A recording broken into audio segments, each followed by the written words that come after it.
Salmo 89. El Dios incomparable y su pacto con David. El título de este salmo es Masquil de Etán Esraíta. Hay varios hombres llamados Etán en las escrituras hebreas, pero este hombre se menciona específicamente en 1 Reyes 4:31 como alguien que era famoso por su sabiduría, pero superado por la grandiosa sabiduría de Salomón. Esto significa que probablemente fue contemporáneo de Salomón y también estuvo vivo durante el reinado de David. Etán es probablemente idéntico con Jedutún, quien fundó uno de los 3 coros. Cf. 1 Crónicas 15:19, 2 Crónicas 5:12. Etán compartía con Emán una reputación de sabiduría. Derek Kidner. A. El Dios incomparable y su pacto con David. 1:1-2, misericordia y fidelidad perpetuas. Las misericordias de Jehová cantaré perpetuamente. De generación en generación haré notoria tu fidelidad con mi boca. Porque dije, para siempre será edificada misericordia, en los cielos mismos afirmarás tu verdad. Las misericordias de Jehová cantaré perpetuamente. Etán comienza este salmo con una declaración de alabanza en un cántico, enfocado en las misericordias, de la palabra hist, a veces considerada como amor de pacto o amor leal, de Yahvé. La gran misericordia de Dios dura para siempre, por lo que la alabanza a Él también debe cantarse perpetuamente. Y este es un salmo con muchos problemas, pero la presencia de problemas no silenció la alabanza del salmista. Él cantó sobre las misericordias de Dios. No tenemos una, sino muchas misericordias en las que regocijarnos y, por lo tanto, debemos multiplicar las expresiones de nuestro agradecimiento. Spurgeon. 2. Creemos que cuando estamos en problemas nos tranquilizamos quejándonos, pero hacemos más, obtenemos gozo, cuando alabamos. Por tanto, que nuestras quejas se conviertan en acción de gracias. Matthew Henry, citado en Spurgeon. B. Haré notoria tu fidelidad. Etán no solo experimentaba las misericordias y la fidelidad de Dios, también quería hacerlas notorias a los demás. Esto era para el beneficio de los demás, para que también pudieran experimentar la fidelidad y misericordia de Dios. Más importante aún, él quería difundir la gloria y la fama de Dios lo más ampliamente posible. Y Etán sabía algo de lo bueno que era Dios, era apropiado que otros también lo supieran, y estaba decidido a contárselos. C. Para siempre será edificada misericordia, en los cielos mismos afirmarás tu verdad. Etán dijo esto para declarar la bondad de Dios. Señala el carácter permanente y perdurable de la misericordia y la verdad de Dios, y cómo Dios había establecido estas cosas. Y, para siempre será edificada misericordia. La palabra misericordia es otra de las palabras clave en 2 Samuel 7, con su interpretación sobre el tema de la casa que David habría construido para Dios, y la casa viviente que en su lugar Dios construiría para David. Kidner. 2. Un edificio es tanto una cosa ordenada como una cosa fija. Hay un esquema y un diseño al respecto. Se edificará la misericordia.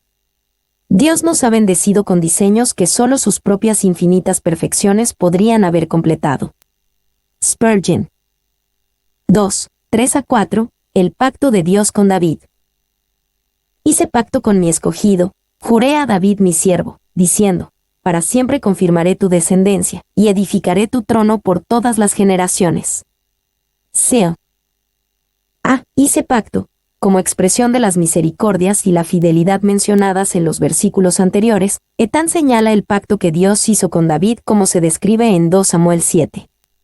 Allí, Dios prometió construir y establecer la casa de David. Y la mención de Etán del pacto muestra que era de conocimiento público en los días de David y Salomón. La gente sabía lo que Dios le prometió a David y entendían que Salomón lo cumplió solo parcialmente. B. Para siempre confirmaré tu descendencia. Dios le prometió a David, yo levantaré después de ti a uno de tu linaje, el cual procederá de tus entrañas, y afirmaré su reino. 2 Samuel 7:12. Esta promesa se cumplió parcialmente en Salomón, el hijo directo de David y heredero inmediato de su trono. Se cumpliría a la perfección en aquel conocido como el Hijo de David el Mesías, Cristo Jesús. Mateo 12:23. Y tenemos una prueba indiscutible de que el pacto con David tenía al Mesías por objeto, que Salomón era una figura de él, y que la escritura tiene a veces un doble sentido. Orn. C. Y edificaré tu trono por todas las generaciones. Dios le prometió a David, yo afirmaré para siempre el trono de su reino. 2 Samuel 7:13. Nuevamente, esto se cumplió de manera inmediata y parcial con Salomón, pero de manera plena y perfecta con Jesús el Mesías. Y la promesa a David también se extiende a sus descendientes, v4, y, por lo tanto, a la futura generación de súbditos. El Señor mismo asegurará el gobierno de la dinastía davídica. Benchmeren. Decile, Etán creía que la maravillosa generosidad y fidelidad de Dios en tal promesa era digna de énfasis y meditación, por lo que instruyó la pausa musical Sile. 3, 5-10. Dios es alabado por su fidelidad y poder. Celebrarán los cielos tus maravillas, oh Jehová, tu verdad también en la congregación de los santos. Porque, ¿quién en los cielos se igualará a Jehová? ¿Quién será semejante a Jehová entre los hijos de los potentados? Dios temible en la gran congregación de los santos, y formidable sobre todos cuantos están alrededor de él. Oh Jehová, Dios de los ejércitos, ¿quién como tú? Poderoso eres, Jehová, y tu fidelidad te rodea. Tú tienes dominio sobre la braveza del mar, cuando se levantan sus ondas, tú las sosiegas. Tú quebrantaste a Rahab como a herido de muerte, con tu brazo poderoso esparciste a tus enemigos. Celebrarán los cielos tus maravillas, oh Jehová. Etán probablemente estaba familiarizado con las palabras de David en el Salmo 19. Los cielos cuentan la gloria de Dios. Dios no solo debía ser alabado por su verdad, en la congregación de los santos, sino por su asombrosa obra de creación. Y varios comentaristas consideran que la referencia a los santos e hijos de los potentados y la congregación de los santos significa seres angelicales. Si es así, Etán el salmista reúne a toda la creación para reconocer la grandeza y majestad de Dios. 2. La tierra y el cielo son uno en la admiración y la adoración del Dios del pacto. Los santos de arriba ven con mayor claridad las alturas y profundidades del amor divino, por lo tanto, alaban sus maravillas, y los santos de abajo, conscientes de sus muchos pecados y de las múltiples provocaciones del Señor, admiran su fidelidad. Spurgeon. 3. No, alabaron los cielos las maravillas de Jehová. ¿Cuándo un coro de ángeles descendió de lo alto para cantar un himno en el nacimiento de Cristo? ¿Y cómo resonarán las cortes celestiales con los aleluyas de esos espíritus benditos, cuando reciban nuevamente a su Rey, regresando triunfante de la conquista de sus enemigos? Orn. 4. Tus maravillas, tu fidelidad, ellos alaban las maravillas de Dios, que aquí significa, no tanto sus maravillosos actos, sino la maravilla de su ser, su incomparable grandeza y poder, y su fidelidad, las dos garantías del cumplimiento de sus promesas. Maclaren. B. Porque, ¿quién en los cielos se igualará a Jehová? La grandeza de Dios significa que Él también es incomparable. No debe medirse en la escala que se usa para medir la grandeza de los hombres o incluso de los ángeles, si los hijos de los potentados se refiere a seres angelicales. Y la naturaleza incomparable de Dios es un aspecto de su santidad. Santo significa ser apartado. Dios es incomparablemente más grande que todas las cosas creadas. C. Dios temible en la gran congregación de los santos. Dios es grandemente temido en la asamblea de los santos. La comprensión de la naturaleza incomparable, santidad, de Dios debe provocar un sentido de asombro y alabanza de su pueblo, especialmente cuando se reúnen. Debe ser considerado formidable sobre todos cuantos están alrededor de él. Y la irreverencia es rebelión. Los pensamientos sobre el pacto de gracia tienden a crear un temor más profundo hacia Dios. Spurgeon. D. ¿Quién como tú? Poderoso eres, Jehová. Etán continúa su meditación sobre la naturaleza incomparable de Dios con atención a su poder, expresado en su habilidad para controlar la creación rebelde. Esta creación rebelde se describe como la braveza del mar y la derrota de Rahab. Y la extensión del océano, la multitud de las olas y su furia cuando son excitadas por una tormenta, lo convierten, en ese estado, en el objeto más tremendo de la naturaleza. Orn. 2. El salmista usa el dominio de la braveza del mar, el apaciguamiento de las olas tempestuosas y el quebrantamiento y dispersión del poder de Egipto para ilustrar la omnipotencia de Jehová, ante la cual la monarquía más poderosa de la tierra no tenía más poder que si hubiera sido un cadáver. Spurgeon. Tú quebrantaste a Rahab como ha herido de muerte. A menudo se toma a Rahab como una personificación del orgulloso y fuerte Egipto. Esto puede ser cierto en este contexto, pero también hay una conexión fascinante con la mitología cananea de ese tiempo, transformando y usando esa conexión para glorificar a Dios como en el incomparable. Y el nombre de Rahab significa orgulloso, y en la mitología cananea, el dios del mar Yam fue sometido, y la serpiente marina Rahab fue asesinada en el momento de la creación. Aquí, como en Job 26, 12-13, que quizás Setán tenía en mente, esta mitología cananea se transforma y se usa para enseñar. 2. Más tarde, el profeta Isaías usaría la misma imagen y tono al hablar de la gran victoria de Yahvé sobre Rahab. ¿No eres tú el que cortó a Rahab, y el que hirió al dragón? Isaías 51, 9. 3. En el Medio Oriente Antiguo, había muchas leyendas sobre los dioses que lucharon contra otros dioses para crear la tierra. Es posible que Etán, Asaf, Job e Isaías conocieran esas historias y las usaran para llamar la atención sobre el Dios verdadero, Yahvé.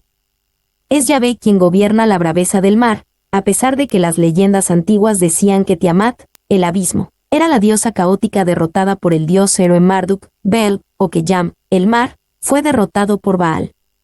Es Yahvé quien corta a Rahab en pedazos, no Marduk ni Baal. 4.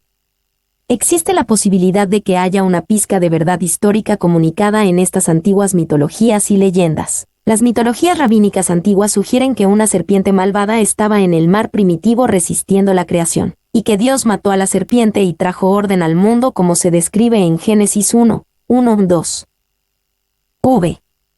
En la mente judía, a menudo se representa a Satanás como un dragón o una serpiente, Génesis 3, Apocalipsis 12-13, y se piensa que el mar es un lugar peligroso o amenazante, Isaías 57:20, Marcos 4:39, Apocalipsis 21:1.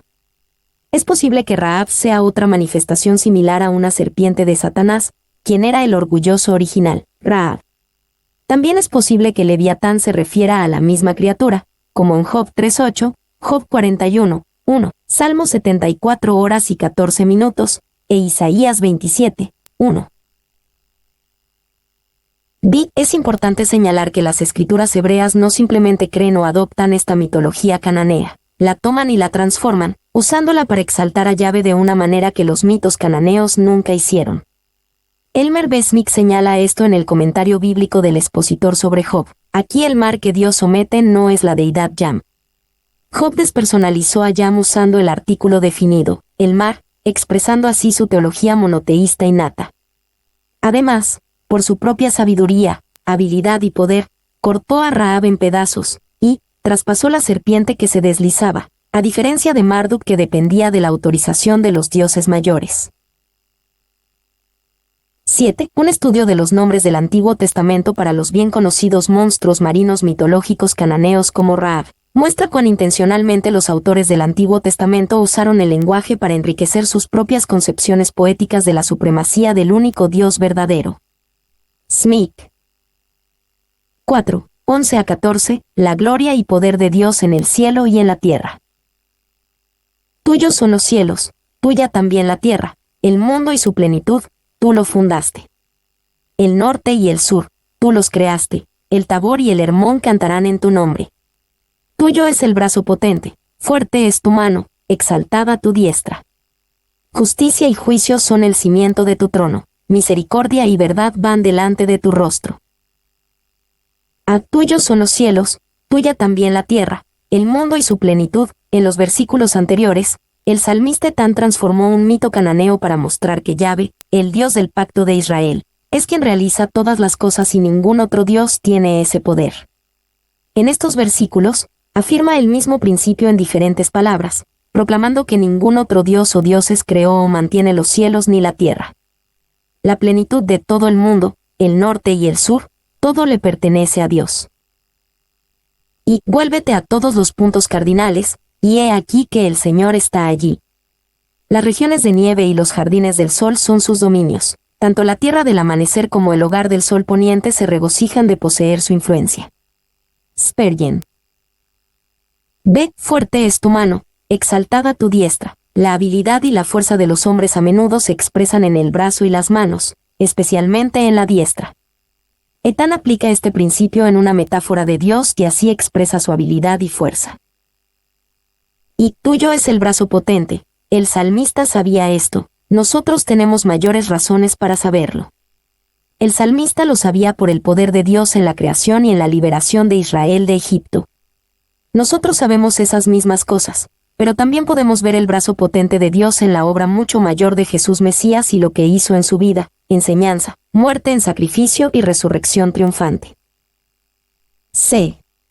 Justicia y juicio son el cimiento de tu trono. El salmista alaba el incomparable poder de Dios, pero no ignora la grandeza moral de Dios. Yahvé tiene el derecho de reinar simplemente por su omnipotencia, pero su naturaleza exige que la justicia y juicio marquen su gobierno. El cimiento de su trono y misericordia y verdad van delante de tu rostro. Y misericordia y verdad van delante de tu rostro. Estos serán los heraldos que anunciarán la venida del juez. Su verdad lo obliga a cumplir todas sus declaraciones, y su misericordia será mostrada a todos los que han huido en busca de refugio a la esperanza que se les presenta en el Evangelio. Clarke. 5. 15 a 18. La bienaventuranza de quienes conocen al Dios incomparable. Bienaventurado el pueblo que sabe aclamarte, andará, oh Jehová, a la luz de tu rostro. En tu nombre se alegrará todo el día, y en tu justicia será enaltecido. Porque tú eres la gloria de su potencia, y por tu buena voluntad acrecentarás nuestro poder. Porque Jehová es nuestro escudo, y nuestro Rey es el Santo de Israel. Bienaventurado el pueblo que sabe aclamarte, aquellos que conocen el gozoso sonido de esta verdad de Dios en su incomparable poder, su rectitud y justicia, y su misericordia y verdad son un pueblo bienaventurado, y bendecido de muchas maneras. Ellos disfrutan del favor y la comunión del rostro de Dios, andará, oh Jehová, a la luz de tu rostro. Ellos se alegrarán todo el día en el nombre, el carácter y la naturaleza del Dios incomparable. Ellos encuentran su fuerza en Dios, especialmente en su buena voluntad, porque tú eres la gloria de su potencia. Ellos disfrutan de la protección de Dios, porque Jehová es nuestro escudo. Y, porque tú eres la gloria de su potencia, es deber de los cristianos, al igual que de los israelitas, atribuir toda su fuerza, su éxito y su gloria, ya sea en asuntos temporales o espirituales, solo a Jehová. Orne. Ve, y nuestro Rey es el Santo de Israel. Otra bendición es que Dios tiene un interés particular en su Rey. Las siguientes líneas del Salmo sugieren que este Rey era David. B. La visión del Santo de Dios con respecto al pacto con David. 1. 19 a 24. La ayuda de Dios al Rey. Entonces hablaste en visión a tu Santo, y dijiste, he puesto el socorro sobre uno que es poderoso, he exaltado a un escogido de mi pueblo. Hallé a David mi siervo, lo ungí con mi santa unción. Mi mano estará siempre con él, mi brazo también lo fortalecerá. No lo sorprenderá el enemigo, ni hijo de iniquidad lo quebrantará, sino que quebrantaré delante de él a sus enemigos, y heriré a los que le aborrecen. Mi verdad y mi misericordia estarán con él, y en mi nombre será exaltado su poder. He puesto el socorro sobre uno que es poderoso. Las líneas anteriores, versículo 18, hablaban del interés especial de Dios en el gobernante de su pueblo. Aquí se describe parte del resultado de ese interés. Hablando en visión al rey, a tu santo, Dios prometió fortalecer y ayudar al gobernante. Y Spurgeon pensaba que el santo en este contexto era el profeta Natán, no David. El santo al que aquí se refiere puede ser David o el profeta Natán, pero lo más probable es que sea el último, porque fue a él a quien la palabra del Señor vino de noche. 2 Samuel 7, 4-5. Spurgeon. B. He exaltado a un escogido de mi pueblo. El hijo de Isaí David no era de una familia noble o especialmente influyente, sino del pueblo. Sin embargo, Dios lo encontró y lo tuvo como su siervo. Y aquí no hubo un rey que se hiciera a sí mismo ni un constructor de imperios, que se labrara una carrera. Kidner. 2. Spurgeon señaló 3 similitudes con Jesús de la frase: he exaltado a un escogido de mi pueblo. Jesús fue extraído de entre el pueblo. Jesús fue elegido de entre el pueblo.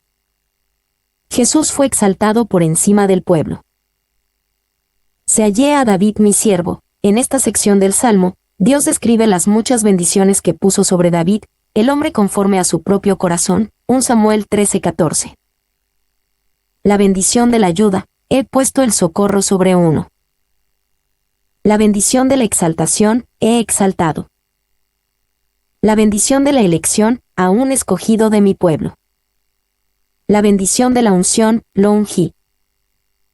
La bendición de la seguridad: mi mano estará siempre con él. La bendición de la propia fuerza de Dios: mi brazo también lo fortalecerá. La bendición de la protección: no lo sorprenderá el enemigo, ni hijo de iniquidad lo quebrantará. La bendición de la vindicación: sino que quebrantaré delante de él a sus enemigos, y heriré a los que le aborrecen. La bendición de la verdad y la misericordia continuas: mi verdad y mi misericordia estarán con él. La bendición de un poder exaltado: y en mi nombre será exaltado su poder.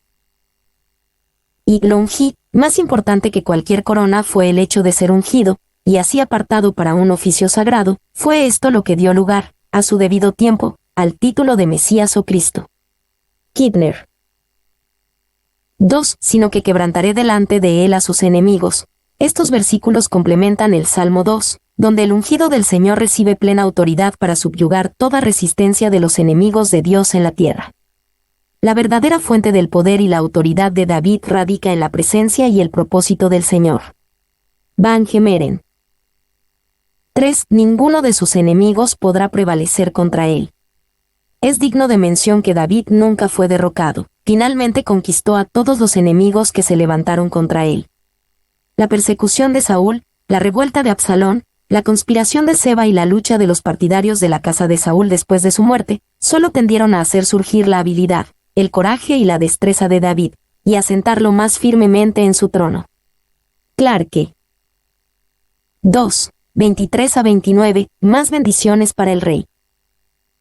Asimismo pondré su mano sobre el mar, y sobre los ríos su diestra. Él me clamará: mi Padre eres tú, mi Dios, y la roca de mi salvación. Yo también le pondré por primogénito, el más excelso de los reyes de la tierra. Para siempre le conservaré mi misericordia, y mi pacto será firme con él. Pondré su descendencia para siempre, y su trono como los días de los cielos. Asimismo pondré su mano sobre el mar, y sobre los ríos su diestra. Esto prometía un dominio que David nunca pareció cumplir.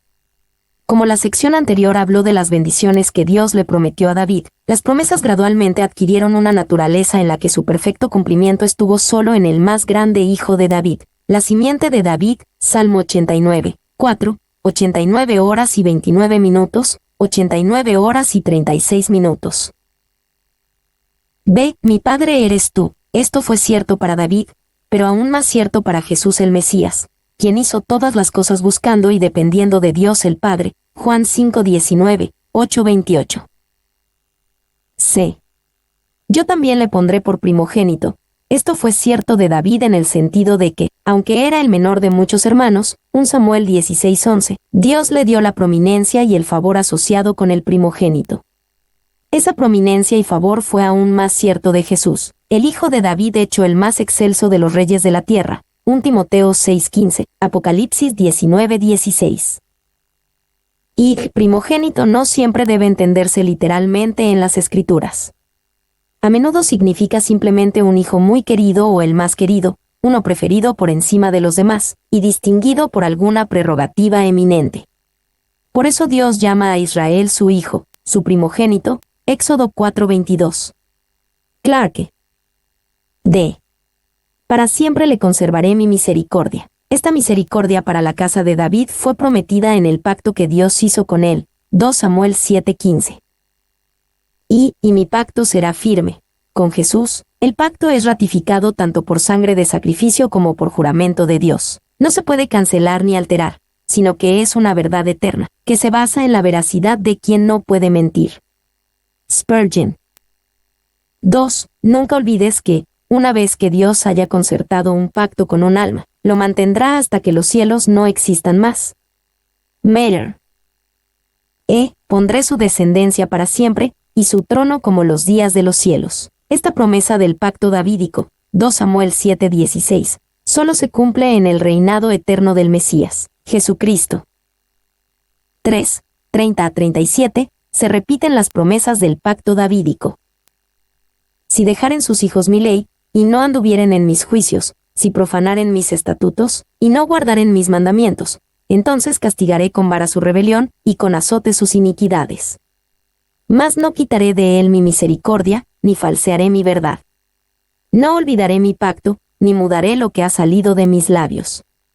Una vez he jurado por mi santidad, y no mentiré a David. Su descendencia será para siempre, y su trono como el sol delante de mí. Como la luna será firme para siempre, y como un testigo fiel en el cielo. Seo. Si dejaren sus hijos mi ley. Todos los de la línea real de David tuvieron alguna parte de este pacto davídico. Algunos de ellos fueron reyes desobedientes, y Dios trajo una corrección considerable tanto a los reyes como al reino. Y entonces castigaré con vara su rebelión, no con espada, no con muerte y destrucción, pero sí con una vara dolorosa, hormigueante y punzante. Spurgeon. Mas no quitaré de él mi misericordia. Como se describe en el pacto davídico, Yahvé nunca quitaría completamente su su pacto de amor, de la casa de David, 2 Samuel 7, 14-16. Yahvé permanecería fiel al pacto y a su palabra. Y he jurado por mi santidad. Dios aquí jura por la corona de su reino, la excelente belleza de su persona, la esencia de su naturaleza. Prácticamente dice que si deja de ser fiel a su pacto habrá perdido su carácter santo. ¿Qué más puede decir? ¿En qué lenguaje más fuerte puede expresar su adhesión inalterable a la verdad de su promesa? Spurgeon. Y su trono como el sol delante de mí. Como la luna será firme para siempre. Las promesas de Dios a David con respecto a su casa real y el Mesías reinante que vendría de esa casa fueron constantes, como el sol y la luna, como testigo fiel en el cielo. Y su trono como el sol delante de mí, espléndido y glorioso, dispensando luz, calor, vida y salvación a toda la humanidad. Clarke. El pacto y la crisis. 1. 38-45. El sentimiento de que Dios había olvidado las promesas del pacto con David. Mas tú desechaste y menospreciaste a tu ungido, y te has airado con él. Rompiste el pacto de tu siervo. Has profanado su corona hasta la tierra. Aportillaste todos sus vallados, has destruido sus fortalezas. Lo saquean todos los que pasan por el camino, es oprobio a sus vecinos. Has exaltado la diestra de sus enemigos, has alegrado a todos sus adversarios. Embotaste asimismo el filo de su espada, y no lo levantaste en la batalla. Hiciste cesar su gloria, y echaste su trono por tierra. Has acortado los días de su juventud, le has cubierto de afrenta. Mas tú desechaste y menospreciaste. Los primeros 37 versículos de este salmo se elevaron con confianza en la incomparable grandeza de Dios y en su pacto con David. Aquí, el tono cambia repentinamente cuando Etán considera alguna crisis actual, que parecía ser aún peor cuando se contrastaba con su comprensión de la grandeza de Dios y la fidelidad al pacto con David. Y, debido a que no sabemos la hora exacta en que escribió Etán, no conocemos la crisis que provocó este clamor desesperado. Pudo haber sido la rebelión de Absalón, 2 Samuel 15-18. Pudo haber sido el declive espiritual de Salomón, 1 Reyes 11. Pudo haber sido el rápido y radical declive del reino después de la muerte de Salomón, 1 Reyes 12. Pudo haber sido una crisis no registrada en la Biblia. 2. Con una honestidad que se encuentra constantemente en los salmos, pero que a menudo nos falta en nosotros mismos, también describe una situación en la que Dios no parece ser fiel, y pregunta, ¿dónde está tu fidelidad? Boiz. 3. Pero estas gloriosas promesas contrastan con un presente doloroso, que parece contradecirlas. Maclaren. 4. Tomado en su conjunto. Este canto es uno de los mejores de la colección como una revelación de cómo el hombre de fe se ve obligado a ver la calamidad. Morgan. B. Rompiste el pacto de tu siervo. Has profanado su corona hasta la tierra. Las palabras de Etán aquí parecen una sorprendente contradicción con lo que escribió anteriormente en el Salmo, en donde demostró la plena confianza de la fe y el verdadero testimonio de sus sentimientos. Etán sabía que Dios no había renunciado al pacto, pero en la crisis actual se sentía así. Y rompiste puede ser una palabra demasiado decisiva para este raro verbo, cuyo significado debe adivinarse por sus términos paralelos, es decir, profanado, Salmo 89, 39b, y despreciado, Lamentaciones 2, 7a. Quizás, despreciado o menospreciado sería más exacto. En cualquier caso, es el lenguaje de la experiencia, no una acusación de mala fe. Kidner. 2. Sin embargo, se habla de todo esto como obra de Jehová. La frase clave de esta parte es, has. Morgan. 3. Pensar que Dios ha permitido tal desastre es doloroso. Sin embargo, es aún más doloroso pensar que Dios no tuvo nada que ver con eso y que estamos a merced de eventos aleatorios, el destino y la suerte. Se has acortado los días de su juventud, le has cubierto de afrenta. El rey mismo David, Salomón o un rey posterior fue personalmente afectado y debilitado por la crisis. Las promesas de Dios a través del pacto davídico parecían vacías en ese momento. Y, sí. El poeta que intercede toma aliento en medio de su lamento, y luego pasa de describir los dolores del reino a suplicar al Señor. 2. 46 a 48, una súplica de rescate rápido. ¿Hasta cuándo, oh Jehová? ¿Te esconderás para siempre? ¿Arderá tu ira como el fuego? Recuerda cuán breve es mi tiempo, ¿por qué habrás creado en vano a todo hijo de hombre? ¿Qué hombre vivirá y no verá muerte? ¿Librará su vida del poder del Seol? Seo. ¿Hasta cuándo, oh Jehová? Etán no podía soportar la idea de que la crisis duraría mucho más. Él derrama su súplica a Dios, quien parecía estar escondido y enojado con Israel y su rey. B. Recuerda cuán breve es mi tiempo. Quizás Etán oraba esto en nombre del rey cansado, o tal vez anhelaba ver al rey y al reino vindicados mientras aún vivía, tal vez en su vejez. La mención de la escasez de tiempo y de lo vano de la vida añaden un sentido de urgencia e incluso desesperación a la solicitud. ¿Se librará su vida del poder del Seol? La respuesta a esta pregunta retórica es, por supuesto, no. Ningún simple hombre puede librar su propia vida de la tumba y su poder. Los hombres a menudo desean olvidar su completa dependencia de Dios con respecto a la vida venidera, pero el salmista nos insta a recordarlo con frecuencia, enfatizándolo con Sile. Y solo ha habido uno con el poder de librar su vida del poder del Seol, Jesucristo. Jesús prometió resucitar su propio cuerpo después de 3 días en la tumba. Juan 2:19. 2. Todos los hombres en su mejor estado son mortales y miserables. Reyes y personas deben morir inevitablemente por la condición de su naturaleza, y por tanto, Señor, no aumentes nuestra aflicción, que en sí misma es más que suficiente. Paul. 3. Los problemas de los versículos 47 y sig. Claman por la respuesta del Evangelio. Kidner. 3. 49 a 51, una oración por la restauración de misericordias anteriores. Señor, ¿dónde están tus antiguas misericordias, que juraste a David por tu verdad? Señor, acuérdate del oprobio de tus siervos, oprobio de muchos pueblos, que llevo en mi seno.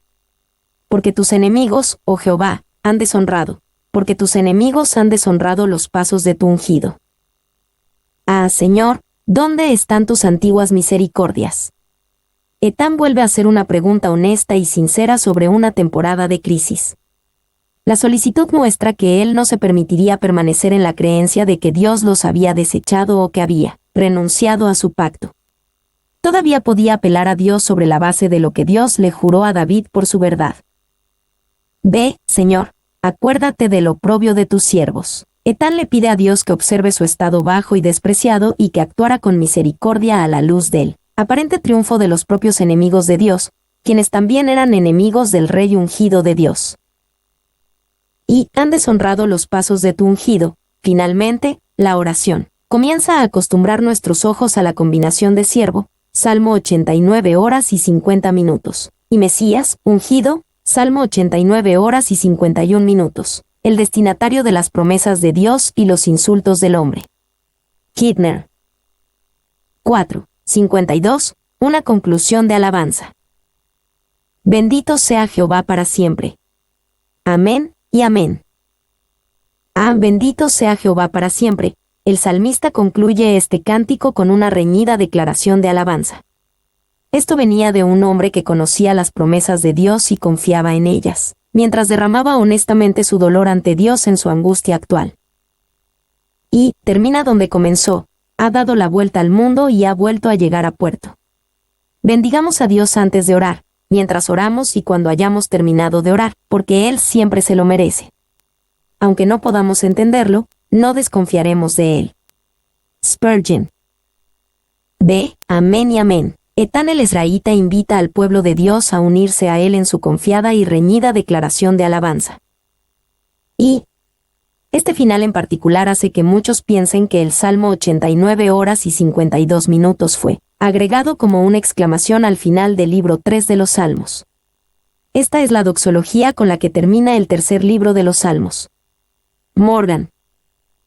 2. Esta doxología pertenece por igual a todos los salmos del tercer libro, y no debe tratarse como si fuera simplemente el último versículo del salmo al que se adjunta.